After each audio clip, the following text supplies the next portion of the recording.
வணக்கம் ஃப்ரெண்ட்ஸ். இன்றைக்கி நான் பார்த்தீங்கன்னா 2 சிங்கிள் பேஸ் சர்வீஸ் அடிக்கலாம்னு வந்திருக்கோம். கிட்டத்தட்ட பார்த்தீங்கன்னா இந்த வீடு வந்து 25 வருஷத்துக்கு முன்னாடி கட்டினது. நம்ம செஞ்சுட்ருக்கிற ஆல்ட்ரேஷன் பில்டிங்கில் இதுவும் ஒன்று. நம்ம இன்றைக்கி பார்த்தீங்கன்னா 2 சிங்கிள் பேஸ் சர்வீஸ் அடிக்கிறோம். நீங்கள் ஒரு சிங்கிள் பேஸ் சர்வீஸ்க்கு எவ்வளோ சார்ஜ் பண்ணுவீங்க அப்படின்றதையும் கமெண்ட் பண்ணுங்கள். நம்ம ஒர்க்கை பாருங்கள். நம்ம ஒர்க்கை பார்த்துட்டு இதுக்கு எவ்வளோ சார்ஜ் பண்ணலாம் அப்படின்றதையும் கமெண்ட் பண்ணுங்கள். ஏன்னா எல்லாமே பார்த்தீங்கன்னா கிட்டத்தட்ட 1 1/2 செவுரு. நம்ம ஒரு நிமிஷம் வீடியோவில் இவ்வளோ டீட்டெயிலாக எதுவுமே பேச முடியாது. இருந்தாலும் ஒர்க்கை பாருங்கள். ஒர்க்கை பார்த்துட்டு எந்தளவுக்கு க்ளீனாக பண்ணியிருக்கோம் அப்படின்றதையும் பாருங்கள். ஏன்னா கிட்டத்தட்ட ஒரு 4, 5 எலக்ட்ரிஷியன் கூப்பிட்டு வரல. அது பட்சத்தில் நம்மள வந்து போனா போதேன்னு கூப்பிட்டு வேலை செய்கிறாங்க. ஆனால் நம்ம அப்படி வேலை செய்ய மாட்டோம்.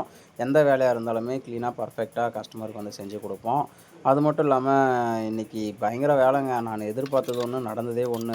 எனக்கு இன்றைக்கி இடுப்பு வலி, கை கால் வலி என்றைக்குமே எனக்கு இவ்வளோ பெயின் ஆனதில்லை. ஏன்னா அவ்வளோ வேலை இருந்துச்சு. கிட்டத்தட்ட காங்கிரீட் ஒன்றுமே பார்த்தீங்கன்னா ஒடிக்கிறதுக்கே 1 மணி நேரம் ஆயிடுச்சு. அந்தளவுக்கு காங்கிரீட் போட்டு வச்சுருந்தாங்க. அவ்வளோ ஸ்ட்ராங்காக இருந்துச்சு பில்டிங்கு. சரி அதை விடுங்க. என்னுடைய உழைப்பு, என்னுடைய கஷ்டம். அதுக்கப்புறம் பார்த்தீங்கன்னா டாப் லைட் கேட்டாங்க. டாப் லைட் பார்த்தீங்கன்னா பைப் செட் ஆகும்னு சொல்லிட்டு பிவிசி பைப்பை போட்டு பக்காவாக செட் பண்ணி கொடுத்துட்டோம். நம்ம ஒர்க் பிடிச்சதுன்னா நம்ம பேஜை ஃபாலோ பண்ணிட்டு அப்படியே சப்போர்ட் பண்ணுறேங்க.